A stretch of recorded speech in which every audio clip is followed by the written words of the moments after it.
Investment tax declaration versus investment proof submission. So tax declaration అనేది beginning of the financial year, అంటే April మంత్లో మనం మన ఎంప్లాయర్కి ఈ కరెంట్ ఫినాన్షియల్ ఇయర్లో నేను సో అండ్ సో ఇన్వెస్ట్మెంట్స్ చేస్తాను, వీటి బేసిస్ మీద మీరు ట్యాక్స్ కంప్యూట్ చేయండి అని చెప్తాం అనమాట. సో మనం ఏదైతే డిక్లేర్ చేస్తామో ఆ డిక్లరేషన్ బేసిస్ మీద ఎంప్లాయర్ టీడీఎస్ అనేది డిడక్ట్ చేస్తూ వస్తుంటాడు.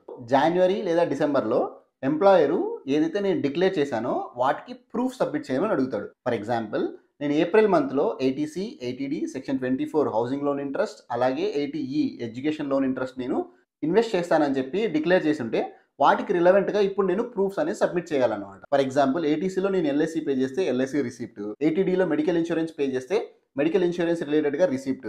సో ఇప్పుడు మీరు ఏదైతే డిక్లేర్ చేశారో వాటికి మీరు ఇన్వెస్ట్మెంట్ ప్రూఫ్స్ అనేది సబ్మిట్ చేయాలన్నమాట. ఒకవేళ మీరు డిక్లేర్ చేసింది సబ్మిట్ చేసింది రెండు రిలవెంట్గా ఉంటే వాటిని కన్సిడర్ చేసి మీకు ఫర్దర్గా ట్యాక్స్ డిక్లరేషన్ అనేది జరుగుతుంది. ఇలాంటి మరిన్ని కంటెంట్ కోసం ఫాలో ఫిన్ట్రాక్ ఇండియా.